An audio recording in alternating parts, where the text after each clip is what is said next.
Words are about to be spoken on the Extreme Life of Matt Hardy, presented to you by the Ad-Free Show's Podcast Heat and Wrestling According to Alba Networks. I'm John Alba. That's the broken one, the woke one, the spoken one himself, Mr. Matt Hardy. What's going on, my man? Oh, you know, just another beautiful day here at the Hardy compound, and I can tell you, I've been outside the last couple of days, and it is cooling down a little bit. The humidity has dropped a little bit, and I feel in my bones, fall, autumn is getting ready to creep in a little bit. So it's not a terrible thing. It's okay. It's very pretty. I just dread the part after that, especially when we turn back the clocks and then it gets cold. It's spooky season, baby. I know your wife's been on spooky season since June. She's on spooky season 24/7, 365. No doubt about it. What's your favorite and least favorite Halloween decor you have at House Hardy? My favorite, I'll tell you what, like, some people might think this is a little big and obnoxious, but I'm okay with the big pumpkin out there. I think it's very cute. It is very cute if it's for Halloween. It's crazy how it's 26 feet tall, I think. But we've done that. It does look really cool from the road. And there was also something that she did, and I think it was pretty much a sponsorship, something she was doing through her TikTok and social media influencer deals. The big Frankenstein that was out there, it was to promote for whatever, but you know, that's up. Those things are cool. My least favorites are maybe having to drag out so many different things, like little skeletons and skulls, and because like we pack them away in the dome of deletion, and whenever they get packed away, that's me. Whenever they get put back, that's me. So that's probably the trickiest and roughest part of all the Halloween decoration. And there is a ton of it. Like, she goes wild, you know, with these decors. Rajiv saying V1. He says, is Queen Rebecca excited for Agatha All Along on Disney Plus? Seems like her vibe. I'll tell you what. For those uninitiated, Agatha All Along is the spin-off series from WandaVision, which premiered a few years ago, and the first two episodes dropped. We taped this on Thursday. First two episodes dropped last night. I actually watched both of them, and man, it is like spooky season through and through, man. I'll tell you, it is spooky gay witches, which seems right up Rebecca's alley if I've ever heard it. Oh my God, for sure. Yeah, that is her. I'll have to smarten her up if she's not aware of it. I'm not sure if she is or not. Spooky gay witches. I was like immediately Rebby Hardy on you. So yeah, for sure. For sure. That's great, man. I'm glad you're getting the decor in. You're on the road one last time this weekend before the big 5-0. You're going to Mobile, correct? Mobile, Alabama. That's right, for the Southern Alabama Comic-Con. South Alabama Comic-Con. That's awesome to hear. You had a great weekend of TNA tapings. Joel bring up, he said he saw the image from Impact with Jeff and the seemingly Fiend-inspired face paint. People have been talking about that. What can you share with us on that?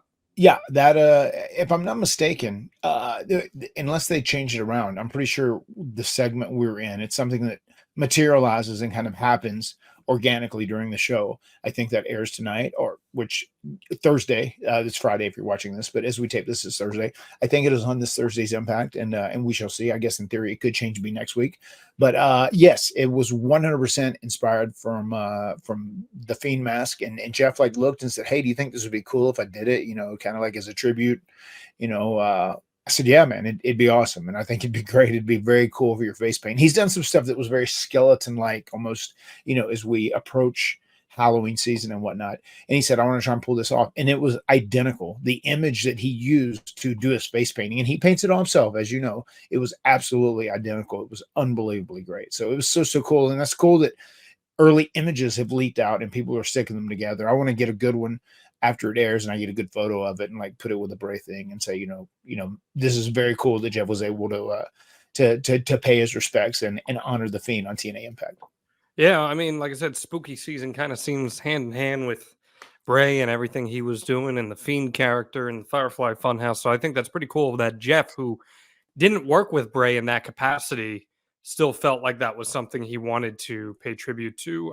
It seems like such a missed opportunity that Jeff didn't really get a chance to be part of all that.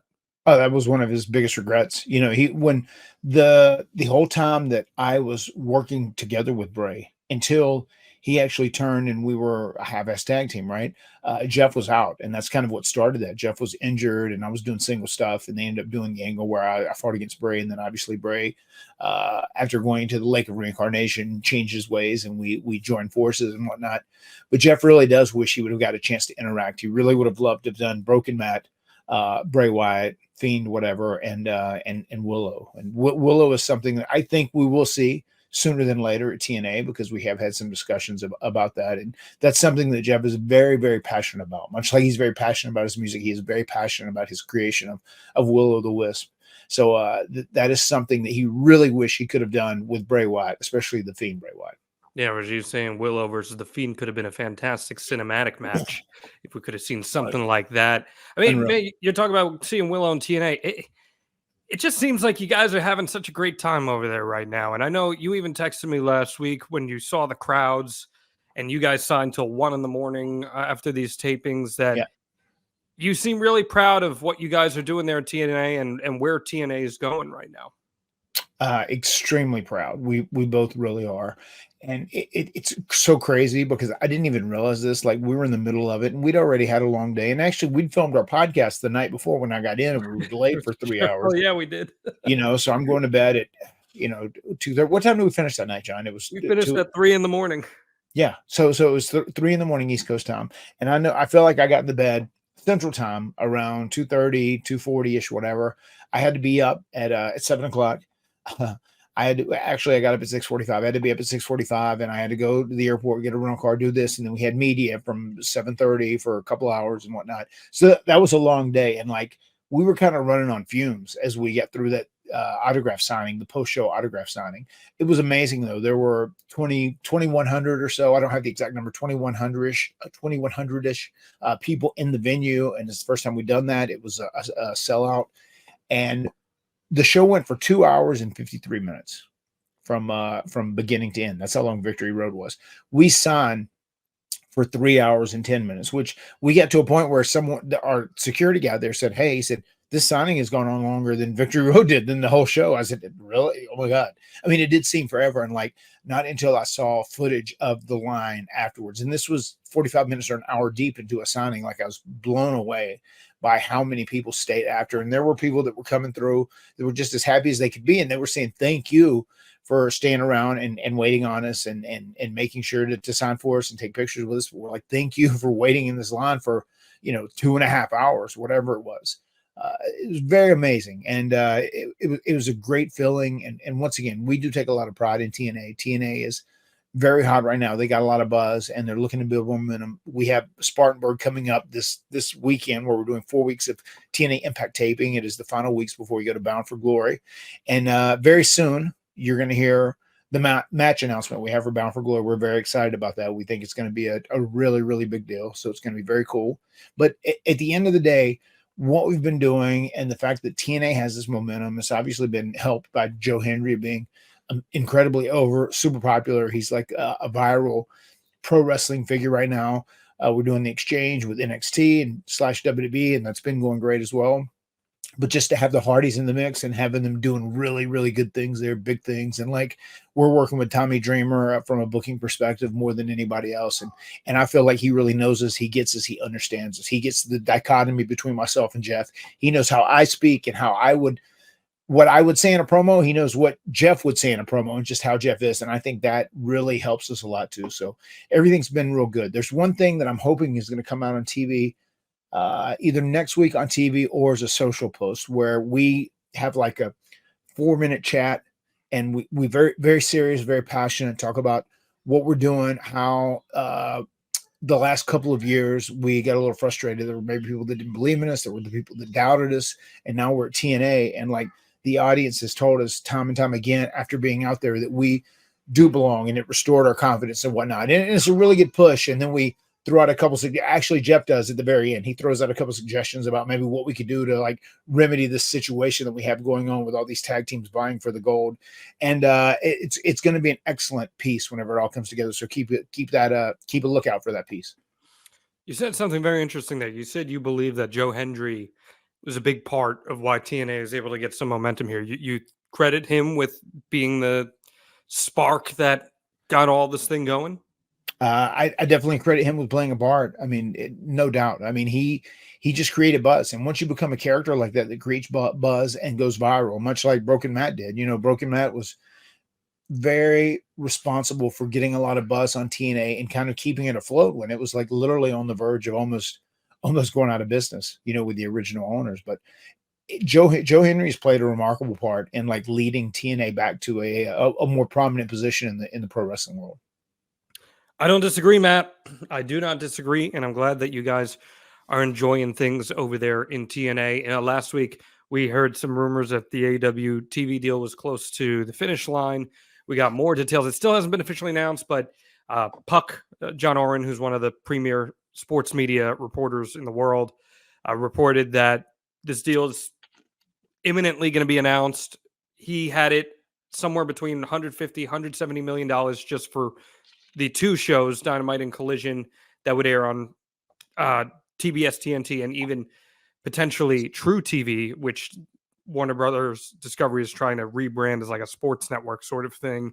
And then you're hearing all these other reports that there's going to be pay-per-view elements added on top of that $170 million figure, alongside maybe even more television programming for AEW. So, Matt, we could be looking at here, depending on the length of a deal, a total media rights package that comes close to or surpasses $1 billion for AEW as a company that's in its fifth year. You were a part of that. You know, you were there from almost the inception. When you see those numbers and what that means in terms of possibilities for talent and opportunities, what comes across your head? Yeah, I mean, if those numbers hold true, you know, the numbers that you were just mentioning there, I mean, that's great. It's a huge positive for AEW, and I obviously want the best for it. I want AEW to have the best TV. I want them to have the best TV deal, the best, the biggest amount of money they can possibly get. Same thing with WWE. Same thing with TNA. I know that is actively something TNA is working on right now. They're looking to find a bigger platform, especially now that they have just grown in terms of buzz in many ways, and they have a hell of a roster right now, no doubt. So yeah, the better TV, the more rights people can get financially from financial aspect, all the better, because it is a positive thing for pro wrestling. And I want to see all of pro wrestling do well, and I want to see the industry be healthy. And it is going to be very healthy coming off of something like that. And, you know, they got Grand Slam coming up this week, and eventually we got the announcements. We got two big matches. We got Nigel Mcguinness versus Bryan Danielson, and we're going to get Will Ospreay versus Ricochet coming up here. And both of these matches are on TV. And some of the discourse, I'd love to hear your thoughts on this. Some of the discourse has been, well, these should be pay-per-view matches. But instead, these are going to be happening on free television in back-to-back weeks. What do you think about the idea of putting big matches on free television versus saving them for pay-per-view? It doesn't bother me, and I think in some ways that's a good move for Tony Khan, especially if you're trying to, like, you know, make your numbers be as possibly high as they can if you're trying to generate interest for your shows. And I feel like the more interest he generates for shows, the better number they do. It's more of a positive looking thing for AEW. Their roster is still absurd. They have an insane amount of people on their roster. So there is no lack of dream matches. And I can understand why you would say that, like, you know, this should save and be built for a pay-per-view match, this, that, and the other thing. Like, I would say more, I would say the Ricochet Will Ospreay would probably be better suited for a pay-per-view match if you wanted to put one of those two matches when it comes to Dragon and McGuinness, and when it comes to Ricochet Will Ospreay. I think Ricochet Will Ospreay could be on there because those are guys that are going to be around for a while to come, right? They're young, they're healthy, they're in their prime, they're doing their thing. The Bryan Danielson, Nigel McGuinness match, I think that is a great place to air it because you want as many eyeballs to see it as possible. Sure, it may have done great pay-per-view wise, but I feel like if you tell people the story of their old rivalry, you get that message out there. People know kind of what their past is, and I think it gives them a reason to tune in. And it seems like a very historic event on TV, on the television program. I am totally good with these matches being on TV. We always talk about how sometimes the AEW pay-per-views go on a little long and they will pack 14, 15 matches on them. By doing these matches on TV, you can alleviate some of that pressure of having to stack so many matches on a pay-per-view. And also, if this is a new media rights deal we're talking about, reward your TV partners by giving them big matches that people are going to want to tune in and see. Yeah, And no, I agree. I agree with that wholeheartedly. yeah, And and I think there are times where you need big matches on TV. 100%. And yeah, Danielson, Nigel, if you're not familiar with their backstory, people, I highly encourage you go really do a deep dive into it, because there's so much history between the two of them. And Nigel coming out of retirement and having a proper singles match with Danielson is a really crazy thing, given the man hasn't wrestled in basically 15 years. I know you don't know Nigel too well, but you've been in companies with him. Uh, what do you think about Nigel getting another chance here? It's just another one of those guys who seemingly was done for with injuries, and now he has another chance to go out there and perform. I mean, there's no way you can't just be happy for these guys that are getting that other opportunity to kind of end their career on their own terms, on their own note. So yeah, very happy for him. I think Nigel is entertaining as shit when it comes to being a commentator. He's very good at being the color guy, right?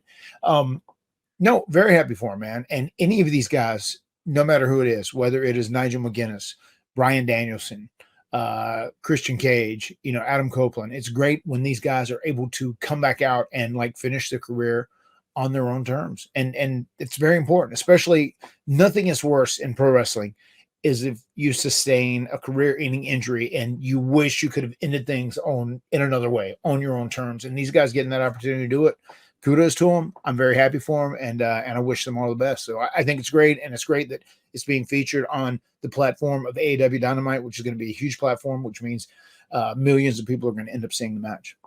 Love to see it. Very excited for them, and we'll see what they're able to do. I'm tell you what, I haven't been to an AEW show in almost 2 years, but I will be going to Grand Slam. I wasn't going to go to it, but then when they announced the Danielson and Nigel match, I was like, you know what? That's a pretty historic match. I think I got to be there to see in person. And your Young Bucks are going to have a match with Ospreay and Kyle Fletcher, which should be excellent.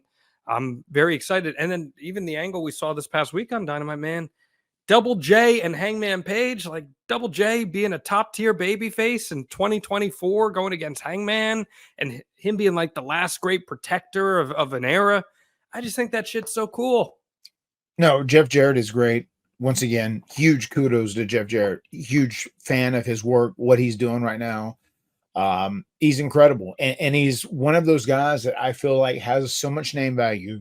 Generations of fans know Jeff Jarrett. Jeff Jarrett needs to be featured in a very positive, productive way on AEW TV. I think it does nothing but help the AEW product. And like, if you put Jeff Jarrett in the position and the right situation to succeed, is going to be a win through and through and through. And like him and Hangman are going to have such a great blow off match to this.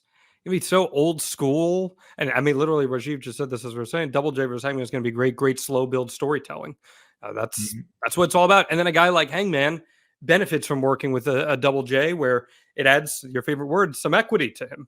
Yes, it does. And there is equity in Double J. There is equity in these veterans who can still get in the ring and can still compete, especially on a semi to high level. If you utilize these guys in the right positions, you put them in the positions to succeed, they're beneficial. People know who they are. They have star power. There's generations of fans that know who they are. If you can put them, the right dosage of them in the right scenarios, and have them seem successful and have them seem important and relevant, they are super beneficial for anyone's product. Well, that's what the Hardys are trying to do right now, and there's more to come on that front. Before we get into our topic of discussion on this edition, I got to cut you off real fast, Oh. though. I do have one last thing I want to Oh, shout you out. got real something quick. else you want to shout out? Okay. So when I came back, a little bit of a changing of the era, but it's a new era, and I am digging it the most. So whenever I got back from TNA last week, I knew there was a little bit of a surprise. There was a part of the house I was banned from going to, and then I just got the reveal a couple nights ago. And my wife, for my birthday, has actually bought me a ice bath cold plunge machine officially. Yes.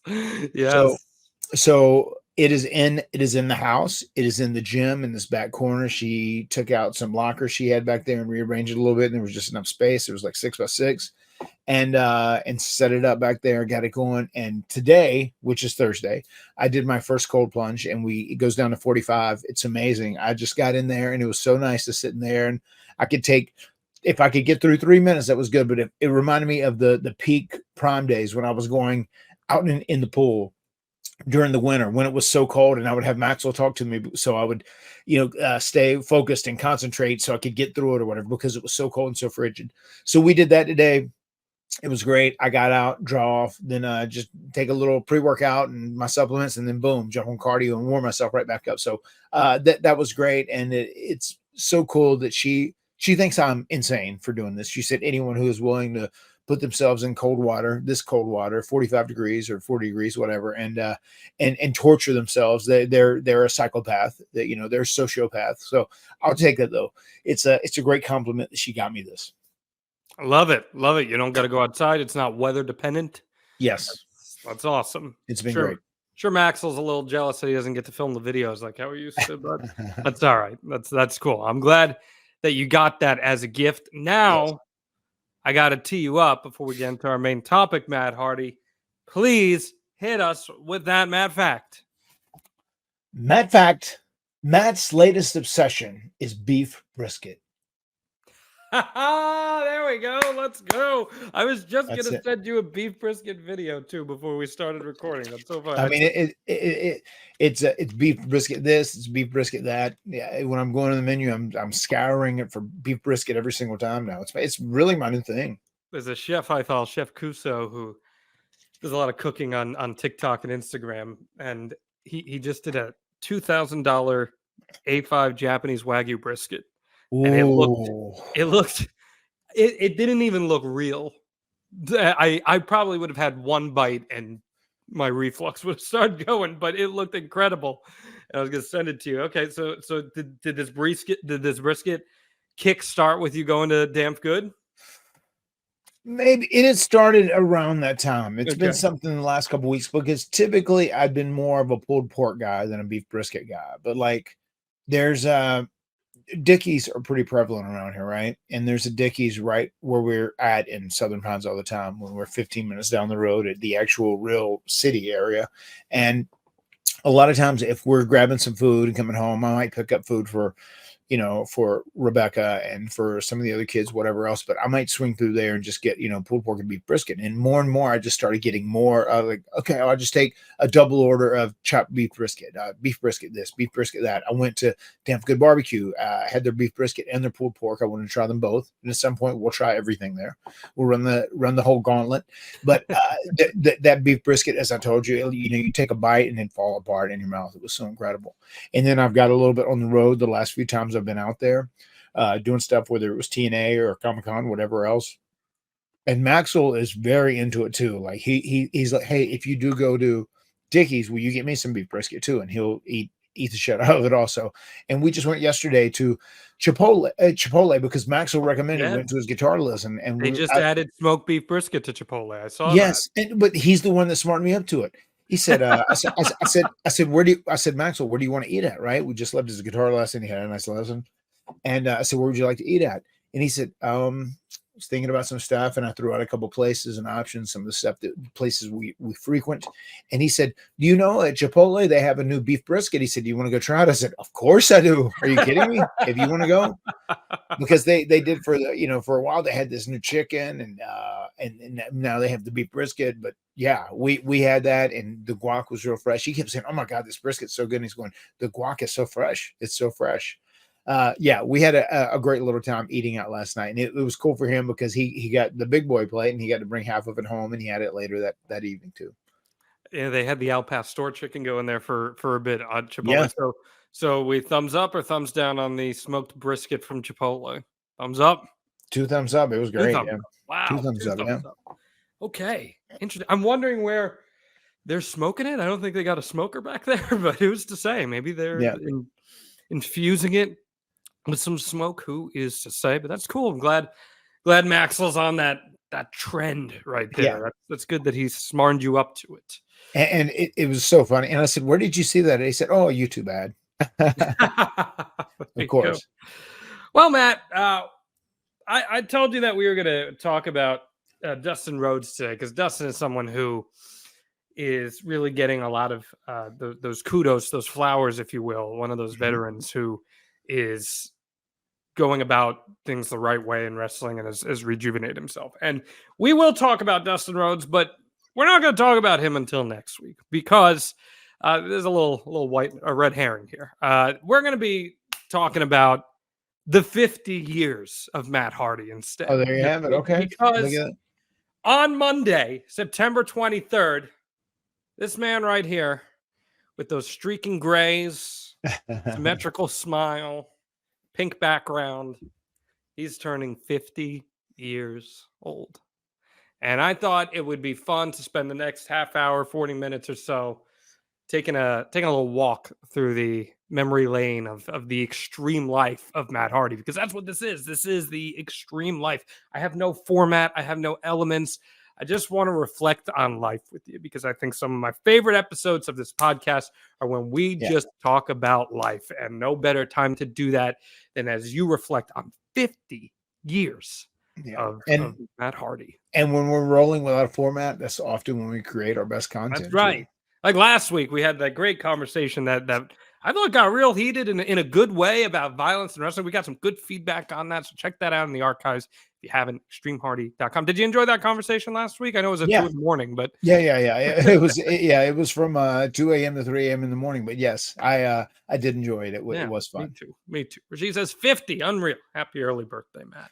Thank you very much. I may be turning 50, my man, but I feel 15 on the inside. So I'm gonna run with that feeling as long as I possibly can. I want to set the scene for you real quick. Asbury Park, New Jersey, on the beach, waves crashing, wind blowing, and Bruce Springsteen is serenading me, singing songs he hasn't performed in 40 years.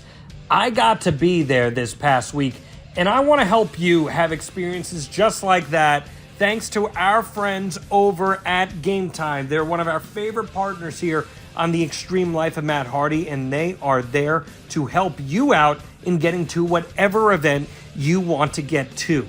Game Time has a new feature called Game Time Picks that makes getting tickets to your favorite live events even easier. Game Time Picks filters out all the fluff to show you incredible deals on great seats so you don't have to waste time searching through thousands of tickets.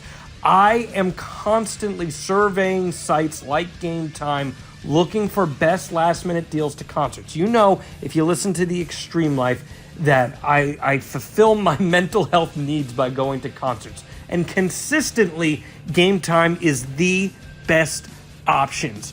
You can find ways to look at the view from your seat. If you're worried about there being an obstruction, Game Time will assure you that there is not. Curation makes it easier to save more on sports, concerts, comedy, theater, and any other event with the Game Time Picks feature. And the all-in pricing allows you to toggle on the feature, and it will show the total upfront with no surprise fees at checkout.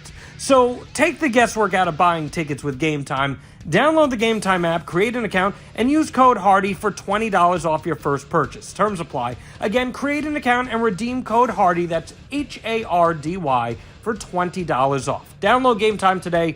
What time is it? Game Time. That's what I was going to say, man. Like, did you, when you started your career, you start wrestling 18 years old. I mean, did you envision yourself still doing this at 50? Probably not. I didn't think that far ahead. I mean, I was thinking, 5, at the most 10 years ahead, I would guess, when I'm wrestling at, 16, 17, 18. And I would have never imagined it being here. The one thing I look back in hindsight, and I think about more than anything else, is that whenever I was younger, and I remember my dad was 41 or 42, and I was going, "Oh my God, he's 42." I said, "God, he's so old." I just remember thinking, like, 42, like, oh my God, it's just, am I going to live to be 42? Am I going to make it to 42? Like, it's just so old. Like, because I guess you just have to have a good life until 42, because after 42, it just gets kind of boring. Yeah. You don't really get to do anything, So it's just crazy how I had that. And I think everyone does in their mind when you're young and you see someone 40 plus or whatever, 50 plus, you think like, oh my God, they're so old. Like, what does life mean at that time? How is it? And, fortunately, I've been, lived an insane life, both in good ways and bad ways. But I think at the end of the day, I have tried to physically take pretty good care of myself, and I feel great. I mean, being here and being 50 in essence, when this airs, I'll be 50. So I'm not lying by saying this, but being 50, I feel great overall. I was just going to ask you, do you feel better now at 50 than you did at 40 physically? Mentally? Maybe. Mentally for sure. Mentally, I'm very much, I know who I am, and I'm very aware of like everything in my life. Like I say this all the time. We were talking about the chair shots and whatnot. I can tell, and I feel good about this because I'm aware about this. Like I do know my memory is not as quick and as fast as it was. It is slowed down a little bit, but I'm aware. But I'm also like, I'm not like naive to that fact. You know what I mean? And it's still like I'm good. I'm really good overall. There's times where I'm on here and you go, oh my God, your recall is incredible or whatever else. But there's times where I do know, like, I've beaten my body up a lot over the last 33 years. So it's all good. I feel good. I feel healthy every day. I do a lot of things that like most people 10 years younger could not do when it comes to like working out or physically, whatever else. As far as when I am now as opposed to 40, I would say it's probably even more tricky just because like, all the scar tissue and whatnot that is in my bones and joints, you're just a little tighter. You get a little older, you get a little tighter, you have to work a little harder. So once again, I'm going to try and implement a lot more yoga back into what I'm doing in my routine right now to just try and, optimize and maximize my agility and my flexibility as much as possible. But overall, man, I feel really good about where I'm at. And like, I love being able to go out and play with my kids. I do stuff. I run with them. I play with them. And for a 50-year-old dude, I'm feeling pretty good about myself. Ever think about doing that DDPY, that DDP yoga? Oh yeah, I mean, I've done it before in the past. You know what I mean? And it's been great. It is really good. And I still implement all those stretches all the time. Almost every single day that I work out, I'm implementing certain stretches. And DDP would say that constantly in his yoga. He'd say like, make the workout your own, make the workout your own. But just sitting back and doing like a 50-minute workout, like if you pick some stuff that's really catered towards whatever your weaknesses are, where mine are like lower back and hips and, that area. And that's what I try and stretch out more than anything else. Like once I started doing those things, that would help out a lot. They eat a lot of time. And sometimes I'm trying to make sure to get like one or two body parts in. So I keep all my ligaments and tendons and stuff tight in there. So, once again, I've done that Matt practice and Matt has never torn a muscle. And once again, I'm proud of that. And I don't really believe in bad luck and jinx and stuff like that. So, I did spill that out there, but I've done things and been very aware of it, like I want to do this to keep these things strong so these don't tear or whatever else. And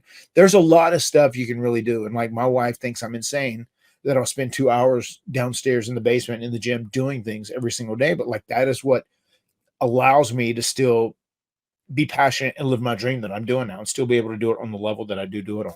Mentally, that provides a lot of clairvoyance for you. 100%. And I'm going to say too, like, even when I felt like it was getting a lot harder and I started doing those cold plunges and ice baths. I mean, that's been a game changer too. That even helps me. One thing I'm very adamant about, and I did it this morning, so it's very fresh on my mind, is I was able to duck my head down in the cold plunge I was in and just sit in there. And just, I think that has been good for like my brain and my clearness and just everything else, man. It really is. And it just, once again, it gets those that dopamine flowing, and it gets like just the brown protein flowing from your liver and whatnot, and it helps you out in so many ways. How do you look at aging? A lot of people dread their birthday. Some really look forward to it. You're 50, man. That's a big one, and I do think we've changed how we view different decades. Like I think people in their 50s are still viewed as very youthful in a lot of arenas of life. Right. But how do you look at that? Because I'm sure there's some listeners here who have their own difficulties in rectifying that. I mean, I look at it as in many ways, we are responsible for, what our conditions are.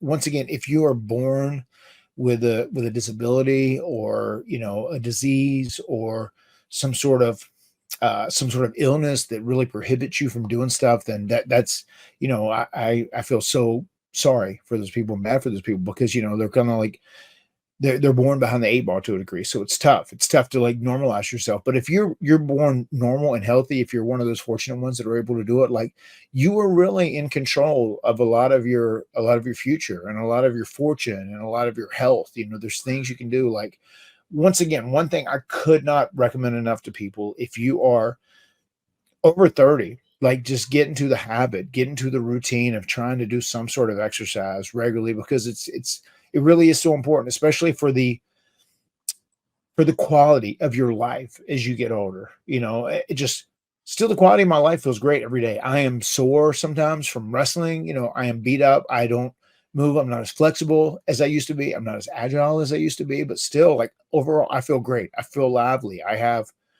tons of energy, and I can get up and, you know, go from 6 o'clock in the morning to, you know, doing do a signing all day long, and then do a podcast, and then go to the Monster Factory and do another podcast, and we'll finish up at 1 in the morning or whatever. You know what I mean? Like Oof, what a day.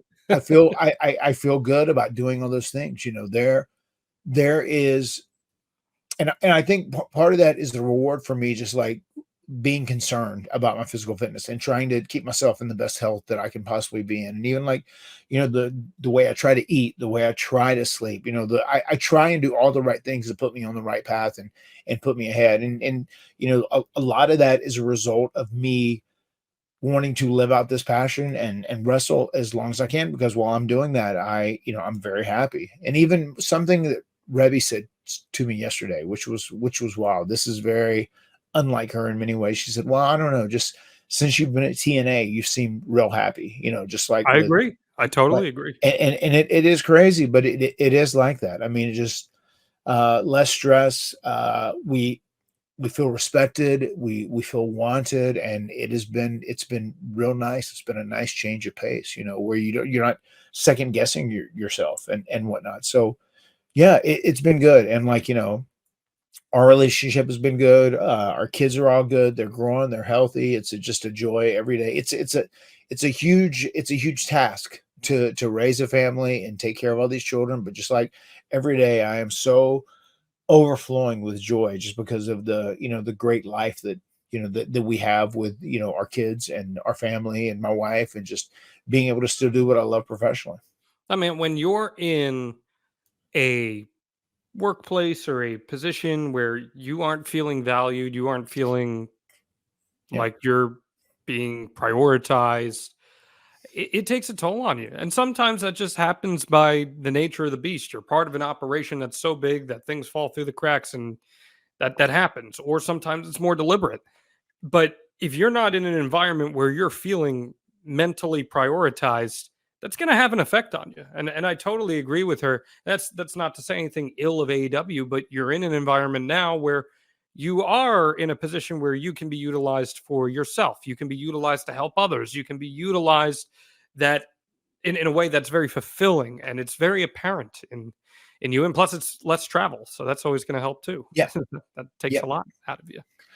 It has been, and fulfilling is just a great word, because it really is fulfilling. And on top of that, like, and people at TNA, like last week, there were 2 or 3 members of like higher ranking office right at TNA that just said, oh, we just want to tell you, just like, we're just so, the professionalism of you and Jeff is so great. Like, you know, the way you go above and beyond, and the things you've done, and just how nice you are to everyone, and just how you stay for 3+ hours after that late night signing, you know, 3+ hours, and you guys don't complain, you know, you don't whine, you don't bitch, you just do everything with a smile, and you know, you just get through it. And it's kind of sums up who Jeff and I are at the end of the day, I think. I would agree with that entirely. I have had this fortune, it is a fortune and a pleasure to do this with you now for almost 3 years. It was actually 3 years ago, I believe, this very week, that you and I went to Chipotle in Orlando and laid out a groundwork for a year's worth of podcasts. And here we are in year 3. And that's so exciting to me that I've had this chance to do this with you and see your growth. And it's amazing, man. And even where you are in life, where then you had a literal infant, a baby girl, an infant. And now to see where she is this viral sensation who is dropping F-bombs on when your wife's not paying attention. Like, well, when my wife is leading her to it. That video was unbelievable. It was incredible. Go out of your way to find that one if you haven't already. It's TikTok. Anthony Pyre saying happy birthday, Matt. Thank you very much, my friend. This is a good one from Rajiv. Did you have any life goals you wanted to accomplish by 50? If so, what were they and were they accomplished? As crazy as this sounds, like I have accomplished everything in life that I want to accomplish. I think. So what were those goals? My goals when I was growing up, say a young teenager, especially once I started aspiring to be a pro wrestler, I wanted to succeed as a pro wrestler. I remember my goal at one point was like, I want to make at least $1 million in my life. That would be amazing. Yeah, you did all right. And did okay. And I wanted, Jeff and I, we wanted to be the tag team champions one time. If we did it one time, then we were all good. And we did it many more times over, obviously. And then I wanted to be married. I wanted to find somebody that I could be happy with. And then I wanted to have kids. And that was really important to me. I wanted to have 2 boys and I wanted to have a girl because I wanted to experience being a boy dad and a girl dad. And I ended up having 3 boys and we did have a girl as well. So yeah, man, it's like no complaints as far as life goes. Like I'm very happy by the time I was 50, by the time I was 47, I guess I had pretty much achieved everything that I had hoped to. And I wanted to have a nice house. I wanted to be paid for. I just want to have a nice quality of life and have like a little chunk of the world that was your own. And I've been so blessed and so fortunate. And I can't be more happy about where my life is right now. And you know what, something that you did that was really cool that you and Jeff were both able to do is you were able to pay it forward to your dad. Your dad was essentially a single parent for the very transformative years of your life. Oh yeah. And you were able to pay it forward and take care of him. And I think that has to be one of the most fulfilling things you've ever done. Yeah. I mean, 100%. I mean, someone asked me recently, I'm trying to think about who asked me this. I don't know. It may have been you. Someone asked, what was the first thing you splurged on when it came to money? It was on Ask Matt. It was on Ask Matt. Yeah, it was on Ask Matt, right? Yeah. Mm-hmm. And the first thing we splurged on was buying him a truck. We bought him a new truck. He'd never had a new car, and we bought him this, dual cab pickup truck that was yellow, and he loved it so much. And we split the cost of that, and then we also built him the Lake of Reincarnation, and he always wanted a lake there. There was a swamp land, but he didn't have the equipment or he didn't have the money to get it because once again we came up to. I also feel like just the conditions we grew up in, where money was extremely tight. We were very poor. And we didn't have a lot of extra. So we grew to appreciate the things that we got. Like my kids asked me this, like Senior Benjamin, their grandpa, he'll bring them by McDonald's. They probably get it almost, every other day, right? They get a McDonald's Happy Meal and they go like, oh, did you guys get a McDonald's Happy Meal all the time? I said, we would get to go once every 6 weeks if we did get on our report cards. That was it.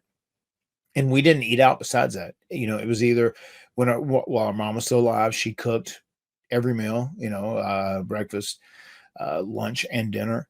And then like afterwards, then my dad would cook. And I always make my joke about the reason I have such an iron stomach is because my dad cooked for me the majority of my life. But yeah, we were very grateful for everything we got. And I still think that probably has helped me even going forward, because there's still times where I'm like, oh, well, this is a little too much to spend. We already have all this. And then it's like, why this extra? And like, I think as I'm getting a little older too, loosening my stance when it comes to something like, it's okay, whatever, it's just money, you'll make more. But I'm very grateful that was embedded in both of our minds. And Jeff and I, we are both like that because we grew up and it was so hard and we knew like everything was so important. I think a matter of fact, I said at one time, like Matt dislikes when people waste money and food. That was the two things my dad he was so big on. Like if there was food, like we'd better eat it. Like, because, you don't get that food. There's a lot of kids that are starving. You're lucky you have this food. Make sure you eat it. And then once again, the same thing with money. He really was big on not wasting money. Like whatever you're going to do, make sure it's the investment you want, and make sure like you're not wasting your money on what you're buying. I can't believe we're already at week 3 of the NFL season, but we here at the Extreme Life of Matt Hardy want to help you score. Call it a TD, call it a tutty, taking it to the house. Whatever it is, they matter more at DraftKings Sportsbook, an official sportsbook partner of the NFL. Are you ready to place your first NFL bet? Well, try betting on something simple like a player to score a touchdown, perhaps. I like Alvin Kamara quite a bit this week for the Philadelphia Eagles, listed currently at minus 210 to score, facing off against his former team, the Saints, on the road at the Superdome. Familiar confines. That feels pretty good to me, but there are plenty of players you can put money down on, or teams, of course. So you're ready to do a touchdown dance of your own? Here's how we can help you do that. Score big with DraftKings Sportsbook, the #1 place to bet touchdowns. Download the DraftKings Sportsbook app and use code HARDY. That's code HARDY for new customers to get $250 in bonus bets when you bet just $5 and get 1 month of NFL Plus Premium only on DraftKings. The crown is yours. Gambling problem? Call 1-800-GAMBLER. In New York, call 877-8-HOPE-NY or text HOPE-NY 467-369. In Connecticut, help is available for problem gambling. Call 888-789-7777 or visit ccpg.org. Please play responsibly. On behalf of Boot Hill Casino and Resort, Kansas, 21 plus age and eligibility varies by jurisdiction. Void in Ontario. Bonus bets expire 168 hours after issuance. For additional terms and responsible gaming resources, see dkng.co/ftball. NFL Plus Premium offer available only to new and former NFL Plus subscribers. Additional NFL Plus Premium terms at nfl.com/terms. You have a chance to pay that life forward to your kids and the amazing fans that you have. I mean, these last 25 years, Matt, go back 25 years exactly. It's 1999. Mm-hmm. You and Jeff win the tag team titles for the first time. So much happened in the second half of your first half of life, if you get what I'm saying. Right. Yes. And just, is there anything that stands out to you as some of the most impactful memories that you have from the last 25 years? Obviously, there's so much that has happened, but anything professionally, personally, that really stands out for you as among the most important things? I mean, when you talk about that second 25 years from 25 to 50, I mean, I think some of the biggest things that obviously happened to me were, just career wise. I remember, we said this and it's so crazy because we were talking about when I was 25, that was the first time I made $1 million in a year. And that was like, my goal to like one day make $1 million. It's amazing. So that was wild. That was a big deal. That like blew me because that's right when we first started making money, right? And just like there was a time we got a royalty check when it came in April, following the video game sales and all the toys and whatnot for Christmas, and it was 6 digits, and I was like, oh my god, like, can I will they let me cash this if I go to the bank? Like, are they going to throw me in jail? Like, is going to be a count? It was just shocking. So that's why you carry cash everywhere. And it was one of those things like, this is a kid that grew up dirt poor in Podunk, North Carolina, and now they're sending me this, this insane check. And that was a really big deal. And being able to have, being financially set and good, that was crazy. And that was something that was special. Getting married here on our property at the Hardy compound, very cool thing. The birth of my first son stands out. Like when Maxa was born, it was just one of the more overwhelming emotional times I'd ever had in my life. Like I just watched him as he was being born, coming out, and I could see his hair, and then I was like, oh my god, it's real. He's here. This boy is here. And that was a real big deal. Professionally, I mean, things that happened in that time is like, this is when all the, TLC stuff went down, which those are the things that like took us to the next level and got people talking. And we created this match that would become a staple of the industry, which was so cool. Jeff and I being able to thrive as a tag team and like be one of the best tag teams in the entire industry. And then still being able to go on and thrive as singles competitors later as well. Like all that stuff was very cool. And those are like standout moments. It feels in many, many ways. The passing of my dad, that was a big deal, you know, and it was hard, but like at the end of the day, the way I view that, you know, there's always a couple ways you can look at things. And I am very happy that he got to live a long life and we got to spend so much time with him where we didn't. A lot of time with our mom was stolen from us and we never really got to know her and bond with her emotionally as an adult, you know, so we both hated that we didn't get that opportunity. But with our dad, we did. We get to bond with him. We got to experience so much joy with him. He got to be our biggest fan. He came to all these shows and he felt so important. He would love to brag and boast about, I'm the Hardy Boys daddy, you know, and just like he was so happy and so proud of us. And it's great that we were able to be here and see him, you know, in person, in real time, you know, just be proud of us. And that meant the world to us. You gave him a second life, man. I mean, we did. I mean, it's funny because there were times, you know, after our mama died where he was not an emotional guy. He was not someone who delved into feelings. He was just like, you know, get up, go to work at sunrise, work all day long, work until sunset. Then, you know, maybe you have a beer or two and then you go to bed. That was kind of his formula. And he was a provider. He didn't look at it as any way, you know, even when we would like leave things, he wasn't like, if I'm leaving my kids for a couple of days, I'm telling every one of them, like, you know, I love you, Maxwell. I love you, Wolfie. I love you, Barty. I love you, Evie. Like our dad wasn't even, I love you, people. He says, all right, have a good day. You know, we go to school or whatever else, but that just wasn't him because he wasn't raised like that. Different time, different era. And I just know that he was really proud of us and that we did right by him. And he was very happy when it was all said and done. He got to live a good life and we were there his last moment. Something I could say just from my life in general.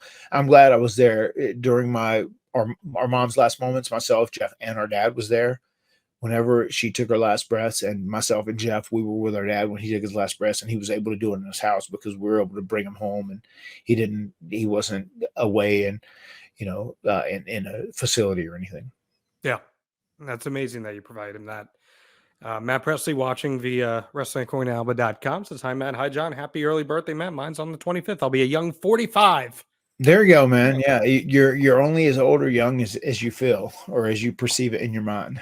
I want to kind of ask you that. I want to ask you that. I was having this conversation recently with someone about Mick Jagger, Rolling Stones leader. He's 81, 82 years old. He's up there strutting his ass on stage still. I just saw Springsteen the other day. He's turning 75 on the same day you have your birthday. My two boys share a birthday. And it was legitimately, not even just by my opinion, even like Springsteen historians and journalists consider what I saw him play the other day to be one of the greatest shows he's ever done. And he's turned 75 years old.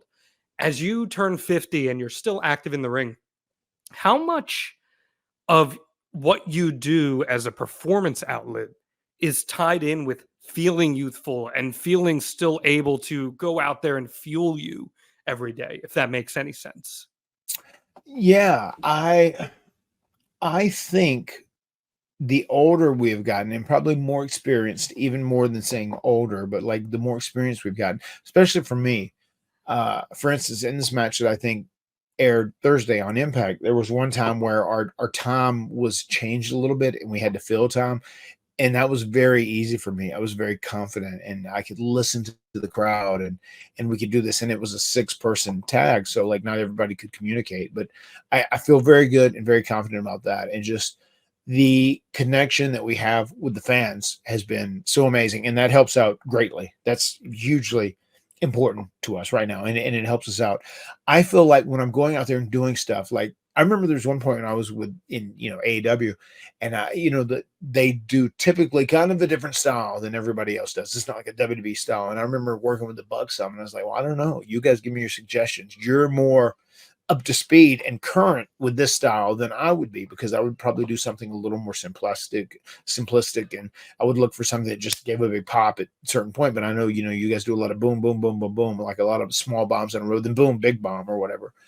And just staying open-minded. And I think that's kind of what I was trying to get to here in general, is that I've tried to stay open-minded as times have changed. And especially with the crowds, being open-minded, being open to new suggestions, but I think also in incorporating kind of like the core fundamentals that like pro wrestling at the end of the day has a formula that doesn't change a lot.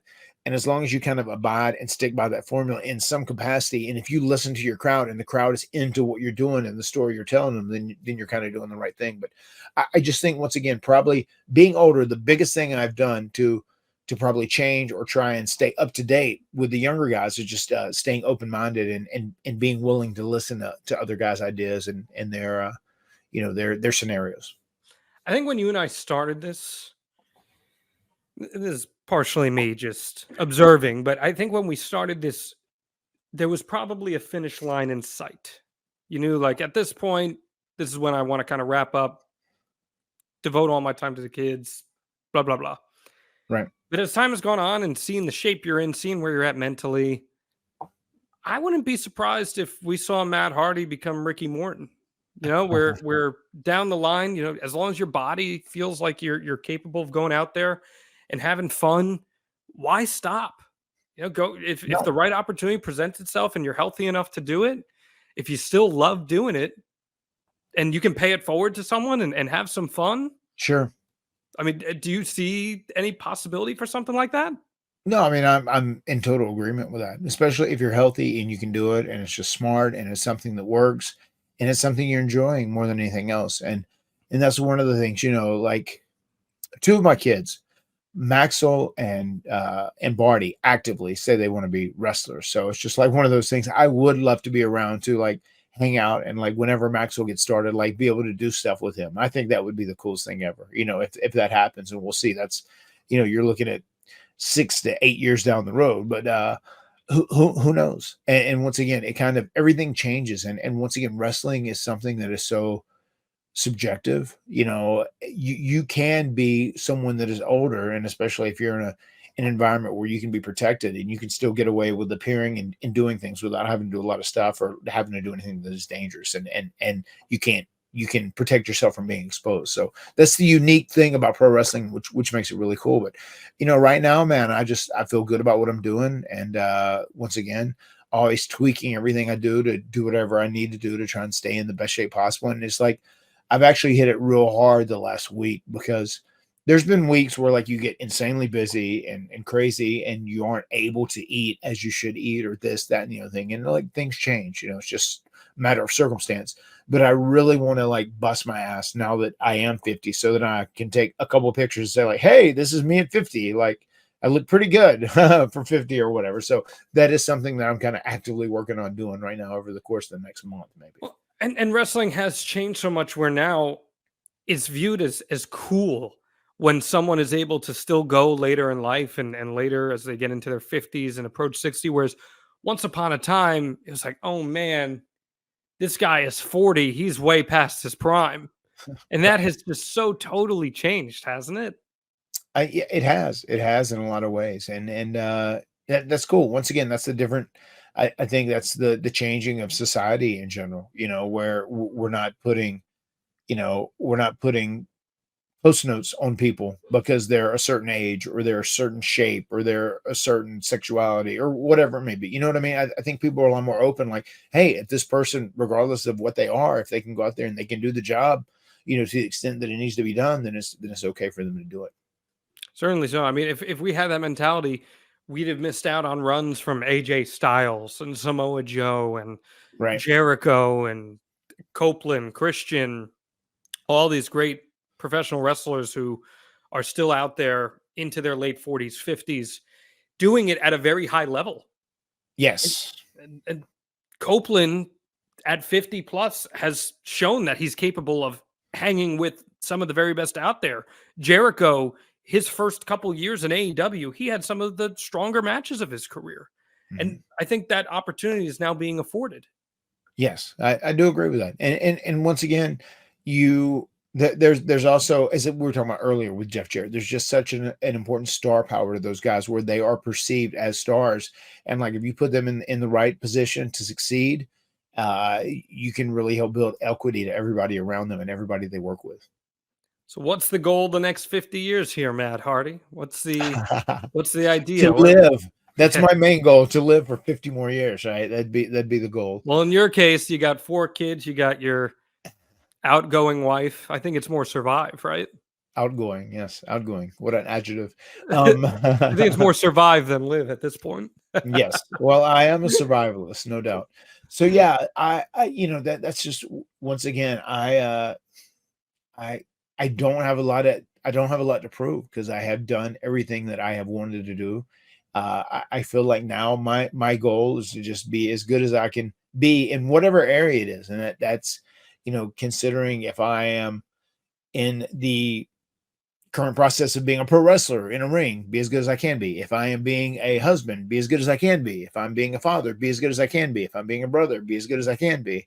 If I'm being a friend, be as good as I can be. If I'm doing the Extreme Life of Matt Hardy, be as good as I can be as a podcaster, and giving my opinion and whatnot. I want to do the best that I can in whatever I am doing. And something that is really important to me, and I was just going to say this, because you'd even mentioned it right before we got on. I just got a text from Dixie Carter, and there's this boy, Caleb, that wasn't supposed to live very long, and he actually was able to meet us at Impact, and we took pictures with myself and Jeff. We video called him we FaceTimed him, we video called him a few times and talked to him. And just a recent while back, we just sent him a video, just like, hey, I hope you're doing well. Like, they said he wasn't supposed to live through his initial disease and the initial bout with it, and he did. And Dix even said, like, there was a point where they just credit him meeting myself and Jeff and being inspired is kind of what helped push him through it, because it really was hard to explain from a health standpoint. But he still lived from 10 years. He had just passed away, and that's what the text was about. So that was sad. But once again, he lived 10 more years than he was supposed to live. And to me and Jeff, this is something that is truly very important to us. When we do these meet and greets, we take a lot of pride in it, because we are able to put smiles on faces and happiness in hearts. And that is something that is so important. Like, we have been afforded this amazing career where people know who we are. And there's been things in our career, things that we have done on television as, Matt Hardy and Jeff Hardy, that have inspired people, things from our real life that have inspired people, as Matt, Jeff Hardy, and we're able to meet these people and motivate them and inspire them. And we hear that so much now. There's people that always come up to us like, oh my God, when I was young, I did this and I was so inspired in this, but I did get in trouble because I jumped off with swantons and leg drops and broke the couch or broke the bed. But I mean, that is very meaningful to myself and Jeff. And we still take probably more pride in that ever now, more than we did ever. Done a lot of swantons and leg drops in my day from watching the Hardys. Not so much anymore, but I did get to jump off a ladder in homage to you. That was, yeah. Less than graceful, but we made it work. You guys made it. You definitely made it work. It's amazing. You put out that autobiography 21 years ago, Exist to Inspire, and you guys do truly inspire. Still, it's amazing. It really is amazing, and I know you take a lot of pride in that, and that's something that you can carry with you to the day you die, that you can inspire people. And beyond that too, that's the coolest part about it. Matt bringing up a point, Hogan was only 40 when Vince thought he was too old in 93. I think wrestlers hold up better now because they take better care of themselves and their bodies, right?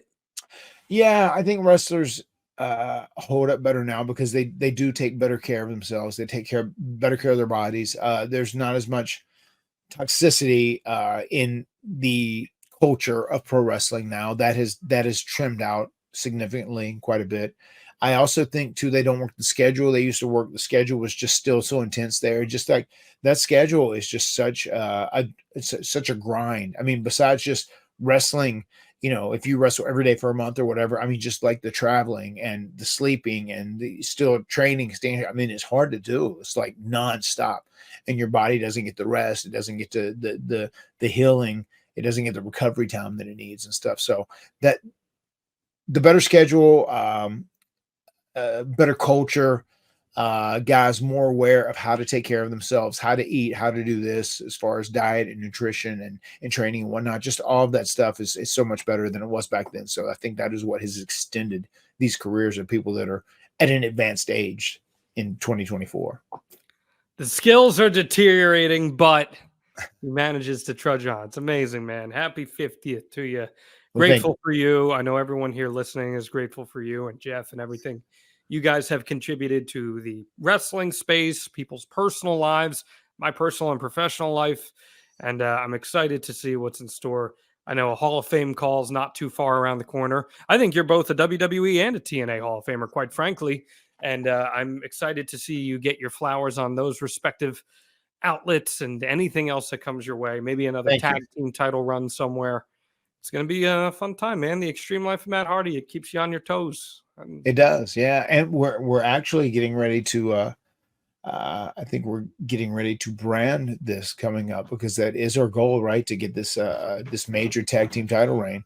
And it would be 4 decades of greatness, holding titles in the 90s, in the 2000s, the 2010s, and the 2020s. Oh, we have a little run in. Here's one of my biggest motivations. Can we bring her up? Yeah. Oh, okay, here, I'm gonna let you show the world. All right. Ooh. Wow. What do you have? Pretty socks. What are they? Say it again. Pretty socks. Pretty socks. So can we give her a headphone? Can she hear things or no? Oh, here. John's gonna talk to you. Listen. Here's your headphones. Okay. Hi, Evie. Can you hear? Yeah. Hi, Evie. Hi. So, Evie, you know, in a few days, it's Dada's birthday, right? Yeah. So, can you help us sing happy birthday to Dada? Yeah. Okay. All right. Ready? On the count of 3. 1, 2, 3. Happy birthday to you. Happy birthday to you. Happy birthday, dear Dada. Happy birthday to you. All right, we tried. Thank you. Yeah, you guys say yay. Yay. You're my biggest motivation, princess. Yeah. Look, hey, look, these are these socks Five Nights at Freddy's? Yeah. I wonder, is there anyone out there that is either a Five Nights at Freddy's fan, or is there a parent that their kids are crazy about Five Nights at Freddy's right now? Because Five Nights at Freddy's, or FNAF, as the cool kids call them, have taken over the House Hardy recently. I see. Okay. All right. Okay, you ready, Evie? Here. All Let's right. say bye, Evie. All right. All right. Great job. Bye, Evie. Say bye-bye, Evie. Say bye. Bye. All right. Thank you. Good job. Oh, goodness. Great birthday wish. That's a great way to top things off here. I can't think of any better way to end this edition of the Extreme Life of Matt Hardy. I want to remind everyone, get on board with us. AdvertiseWithHardy.com. Promote your business to the extreme. AdvertiseWithHardy.com. Get it out in front of thousands of listeners and viewers every single week. Matt Hardy, you are turning 50 years old. Happy birthday to you. Anything else you'd like to say to the Extreme Life faithful out there? No, just thank you guys for supporting our podcast. This has been a lot of love and passion that we dump into this week in and week out. And like you said, man, we're almost 3 years deep, which is wild. We've had a pretty good run, and I love when people come up to me at cons and say, "Oh my God, like I love your podcast. I listen every week, and I'm such a fan of it." And that's real cool to do something different that is kind of out of your wheelhouse for me anyway. And this has been great working with you, and thank you very much for even going into this episode. It's been very enjoyable. And to everyone that is going to wish me happy 50th, everyone that has wished me happy 50th, thank you so much. I greatly appreciate it. And even to the enemies, he appreciates it too. Yeah. It's my favorite AEW bit when they say Eddie Kingston addresses his enemies. Matt Hardy addresses his enemies. There you have it. All the haters and the lovers. Happy birthday to you, Matt Hardy. The words have been spoken. We'll see you next time right here on The Extreme Life of Matt Hardy. Doink! My skin's dying because you're under it. I'm done lying to myself for this, for all the wonder and believing that it's making me weak. I'll fade away and classify myself as obsolete. My skin's dying.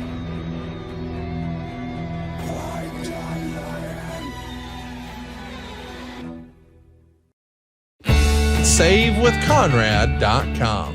Kent Boyard, and I'm from West Virginia. I listen to all the podcasts. So I always heard him talk about it, and I actually checked with a couple other places, and I didn't like it. And actually, I have a couple autographs of ad-free shows, and I got home one day and I was like, I'm going to check with that. And I did, and best decision I ever made.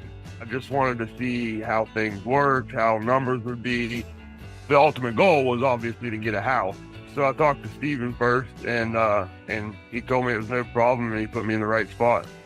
Diane, she was absolutely awesome. Very, very helpful, and everything was great. A guy at work is actually looking to consolidate debt, and I think he's already running the numbers and doing all of that. Hi, I'm Kent from Grafton, West Virginia, and I got in my first home with SaveWithConrad.com. NMLS number 2129, Equal Housing Lender. SaveWithConrad.com.